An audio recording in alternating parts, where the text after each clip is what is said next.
اس کے پیچھے کوئی فلسفہ تو ضرور ہے کہ ہماری تصویر بھی ان کی دشمن ہے اور دوسرے خود بھی ان کے دشمن، انہیں برداشت ہے کہ ان کے شہروں میں رہیں، ان کے ویزے لگیں، ان کے نیشنلٹی ملے، اور سال ہا سال تک وہ ان کو وہاں پر ہر قسم کی سہولتیں دیں. تو یہ پیچھے یعنی اس طرح کے عوامل کار فرما ہیں کہ ہم نے جب بھی بیان کیا یہود و نصارہ کو تو ڈبل کافر کی حیثیت سے بیان کیا، کیونکہ رسول پاک صلی اللہ علیہ وسلم نے ان کو ڈبل کافر قرار دیا ہے اور قرآن نے ان کو کافر قرار دیا ہے. اور یہ لوگ جو ہیں جس کا میں نے نام لیا، یہ بلیور کی اصطلاح بنا کر ان کو مومن شمار کرتا ہے، اور کافر صرف انہیں کہتا ہے کہ جو بت پرست ہو یا ہندو ہو، سکھ ہو، وہ کافر ہے، اور جو اہل کتاب ہیں وہ مومن ہیں اس کے بقول. جبکہ مومن کہنے سے بندہ منکر قرآن بن جاتا ہے، کہ قرآن نے ان کو جا بجا کافر کہا ہے. اور صرف کافر نہیں بلکہ سنن ابی داؤد سیاستہ میں جو اہم کتاب ہے اس کے اندر رسول پاک صلی اللہ علیہ وسلم نے اہل کتاب کو ڈبل کافر سے تعبیر کیا ہے. اب یہاں پر نبی اکرم نور مجسم شفیع معظم صلی اللہ علیہ وسلم کی جو معرفت تھی سرکار کی آمد سے پہلے، اس کا تذکرہ دیگر بہت سے سورسز میں بھی موجود ہے. اس میں لکھا کانت الیہود تستنصر بمحمد صلی اللہ علیہ وسلم علی مشرک العرب، کہ یہود کی جنگ ہوتی تھی مشرکین عرب کے ساتھ تو وہ فتح مانگتے تھے سرکار کے نام کے صدقے. تستنصر یہ باب استفعال نصر سے، نصرت سے، مدد چاہنا، مدد مانگتے تھے. کیسے؟ بمحمد صلی اللہ علیہ وسلم، رسول اکرم صلی اللہ علیہ وسلم کے وسیلے سے مدد مانگتے تھے اور کہتے تھے اللہم بس ھذا النبی الذی نجدہ مکتوبا عندنا، اے اللہ جن کا نام ہماری کتابوں میں لکھا ہوا ہے محمد صلی اللہ علیہ وسلم، ان کو دنیا میں تو بھیج دے. اور اس دعا کے اندر بھی کہتے تھے حتی نعذب المشرکین، آ جائیں اگر وہ تشریف لے آئیں تو ہمارا مشرکوں کے مقابلے میں پلڑا بھاری ہو جائے گا، ہم مشرکین کو عذاب دیں گے. وَنَقْتُلَهُمْ، اور ہم ان کو قتل کریں گے، کیونکہ حضرت محمد صلی اللہ علیہ وسلم بھی مشرکین کے خلاف ہوں گے، ہم بھی مشرکین کے خلاف ہوں گے، تو پھر ہمارا پلڑا بھاری ہو جائے گا. یار اب ان کو جلدی بھیج دے. یعنی ایک تو سرکار کا نام لے کر مدد پہلے بھی طلب کرتے تھے، اور دوسرا آمد کے بھی منتظر تھے کہ رسول پاک صلی اللہ علیہ وسلم کی ولادت ہو اور آپ دنیا میں ظاہر ہوں. فلما بعث محمد صلی اللہ علیہ وسلم ورأوا انہ من غیرہم، جب رسول پاک صلی اللہ علیہ وسلم کی ولادت ہوئی اور پھر چلتے چلتے وہ وقت آیا کہ آپ نے اعلان نبوت فرمایا، تو کفروا بہ، انہوں نے انکار کر دیا کلمہ پڑھنے سے. اس کے پیچھے بھی ان کی ایک سیاسی بیس تھی، وہ اپنے آپ کو عرب کی اپوزیشن سمجھتے تھے یہود. اور جب رسول اکرم صلی اللہ علیہ وسلم عرب میں جلوہ گر ہوئے، یعنی یہ خاندان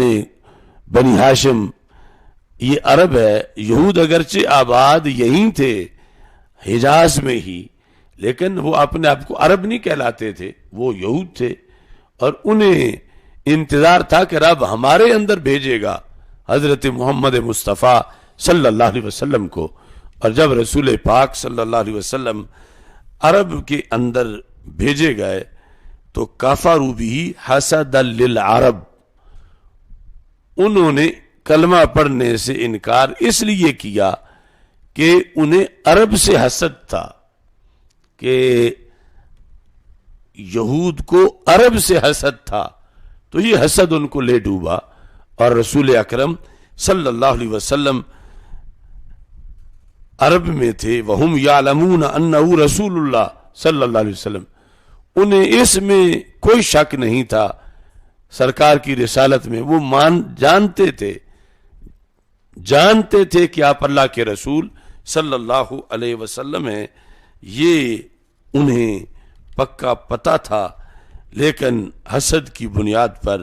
جب انہوں نے انکار کیا تو اللہ تعالیٰ نے فرمایا فَلَمَّا جَاءَهُمْ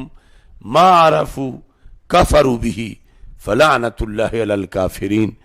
کہ جو صرف اس بیس پر اپنے قبائلی تعصب کی بنیاد پر، عیب تو کوئی میرے نبی میں نہیں، لیکن یہ چاہتے تھے کہ ہمارے اندر مبعوث ہوں، اور وہ عرب کے اندر مبعوث ہوئے، اور انہوں نے ان کو ماننے سے انکار کیا،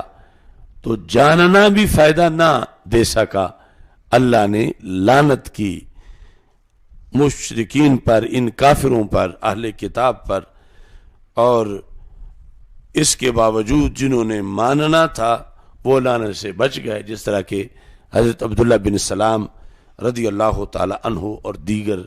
افراد۔ تو یہاں اگرچہ یہ سارا آمد مصطفیٰ صلی اللہ علیہ وسلم کا پس منظر ہے، لیکن احکام آیات سے اور ایک مسئلہ بھی سمجھ آتا ہے،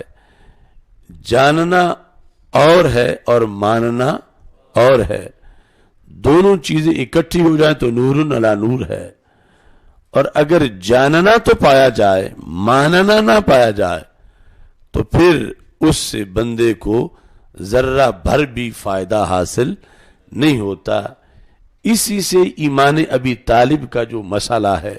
وہ بھی سمجھنا چاہیے کہ وہاں پر نعتیں انہوں نے بھی لکھی، قصائد انہوں نے بھی لکھے، بخاری کی شروحات میں، سیرت کی کتابوں میں رسول پاک صلی اللہ علیہ وسلم کے بارے میں بڑے بڑے اچھے اشعار لکھے، مگر جب ماننے کی باری آئی، نبوت ماننے کی اور رسالت ماننے کی، تو اس میں ناکامی ہوئی، اور حکم اس پہ لگا جو صحیح بخاری میں، صحیح مسلم میں، حدیث کی درجنوں نہیں سینکڑوں کتابوں کے اندر اس کا تذکرہ موجود ہے، اور اس پر پھر علماء اہل سنت نے، یعنی اعلی حضرت نے جو فتاوی رضویہ میں لکھا کہ زیادہ افسوس ان کے نہ ماننے پر ہوا، کہ جو نہیں جانتے تھے نہ مانا، ان پر تو اتنا افسوس نہیں، جانتے ہی نہیں تھے، اور جو اس قدر جانتے تھے کہ ایک ایک وصف رسول پاک صلی اللہ علیہ وسلم کا اپنے شعروں میں بیان کیا، لیکن صرف جب کہا کہ جن کی علم مانتے ہو، جن کا تقوی مانتے ہو، جن کی شجاعت مانتے ہو، جن کا حسن و جمال مانتے ہو، جن کا صبر استقامت مانتے ہو، جن کی دلیری مانتے ہو، ان کو نبی بھی مانو، اور خود یعنی آج ہمارے پاس جو دعوت پہنچی وہ تو بالواسطہ، اور وہ دعوت کتنی اہم تھی جو خود سرکار اپنی زبان سے دے رہے تھے، جس کا ذکر صحیح بخاری شریف میں ہے، تو اس کے قبول نہ ہونے پر افسوس بھی بہت زیادہ ہے۔ تو اس بنیاد پر یعنی یہ آیات کا یہ مقام واضح کرتا ہے کہ جان لینا کافی نہیں، ان کے جاننے کی گواہی تو اللہ دے رہا ہے کہ یہود جانتے پورا تھے کہ رسول پاک صلی اللہ علیہ وسلم اللہ کے رسول ہیں، مگر مانتے نہیں تھے، اور جاننے کے لحاظ سے تو یہاں تک تھا کہ وہ کہتے تھے ہمیں اپنے بیٹوں کے بارے میں کوئی پوچھے کہ تمہارے گھر یہ جو تمہارا بیٹا پیدا ہوا، ہمیں اس کے بارے میں اتنی معرفت نہیں کہ وہ واقعی میرا بیٹا ہے، جتنا ہمیں یہ معرفت ہے کہ حضرت محمد صلی اللہ علیہ وسلم اللہ کے رسول ہیں۔ یعنی ہمیں اپنے گھروں پر اتنا یقین نہیں، یہاں تک کہ حضرت عبداللہ بن سلام رضی اللہ تعالی عنہ انہوں نے کلمہ بھی پڑھا، وہ کہتے ہیں لَأَنَا كُنْتُ أَشَدَّ مَعْرَفَةً بِرَسُولِ اللَّهِ